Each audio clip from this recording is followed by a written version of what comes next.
Climate risk has become one of the key issues raised in my discussions with CEOs, investors and counterparts.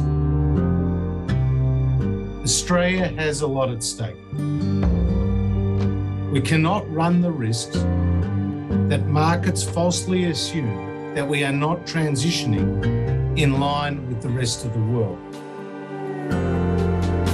It would increase the cost of capital and reduce its availability.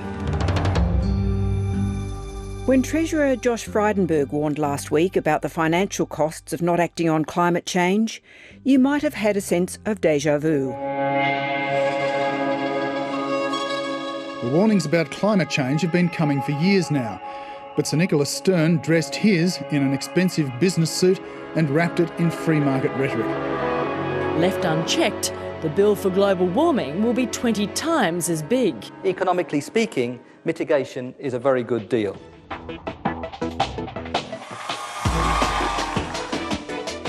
But despite all the noise since 2007, the politics hadn't changed all that much by the time the last election rolled around, with the rhetoric about the cost of action or inaction still seemingly stuck in the land of the Stern Review. I can categorically say that if we don't take real action on climate change, that'll be a disaster for our economy. So Josh Frydenberg's intervention last week was channelling not only Sir Nicholas Stern, but Bill Shorten. Current coalition tensions over climate change tend to focus on the intransigence within the Nationals over Australia committing to net zero emissions by 2050. And without doubt, this intransigence, with its implicit threat of MPs crossing the floor, has driven much of the Morrison government's reluctance to make such a commitment ahead of the Glasgow Climate Summit in a month's time. Absolutely I would if that was in the best interest of Queensland. I note my National Senate colleagues in the past have done so. If the Prime Minister proposes that Australia go to Glasgow with a commitment for net zero by 2050, will the National Party sign up to that? Well, you know, when you say sign up to what? We'll look at that issue in a collegiate way with my party. But the tectonic plates have been shifting in the past few weeks in ways that put more pressure on the Prime Minister than even the Nationals can muster. A communique from the meeting of the Quad last week used language that doesn't pass the PM's lips very often. Speaking of the need to address a climate crisis with urgency and chase the more ambitious targets set by the Paris Climate Conference. It's one thing to have a commitment, but in Australia, you're not taken seriously unless you've got a plan to achieve the commitment. But that's the problem. Australia currently has no firm commitment to take to Glasgow. Its emissions reduction plan is built on hotly contested or undeveloped technologies. This has left it open for not just coalition MPs, but cabinet ministers to attack each other publicly. National Senator Bridget McKenzie today wrote of a vacuous debate by City MPs, saying it was, quote, easy for her colleague Treasurer Josh Frydenberg to publicly embrace net zero because the policy would have zero real impact on his affluent constituents. This, of course, also has echoes from the last election, when the Coalition accused Labor of tailoring its message in different seats. What we will not do is what Bill Shorten is saying, which is one message to the baristas of Batman and another to the miners of Mackay.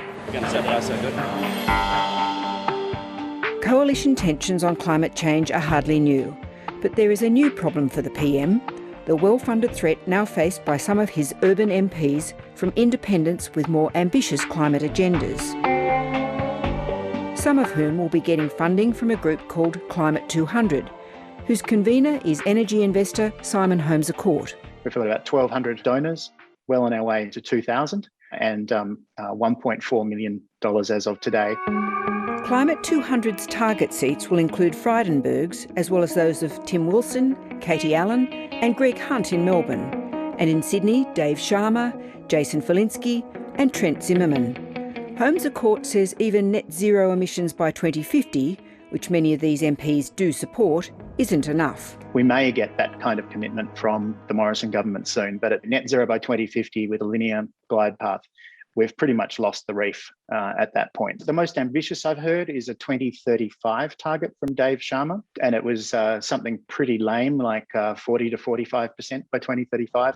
With the pressure on moderate MPs and the Glasgow conference closing in, Barnaby Joyce's language appears to have been changing. Are you working with the Prime Minister now on a plan for net zero by 2050? Well, obviously there are discussions happening. I mean, it'd be absurd to think that people are not having discussions. One thing working in Scott Morrison's favour is that the Liberal Party's staunchest climate change warriors, who set off a decade of climate change warfare, have now left the Parliament. And even among the Nationals, there is pressure now for a change of position.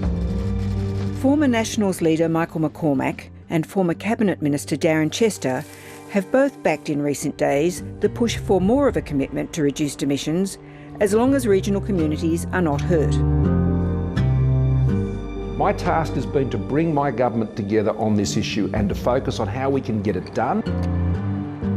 All these tensions will come to a head when Parliament meets again from mid-October, then at the Glasgow Climate Change Conference. Controversially, the PM has already flagged that he may not even go to Glasgow, citing the pressures of COVID. It would be a huge signal to the world if he did not, and a huge signal to voters at the looming federal election.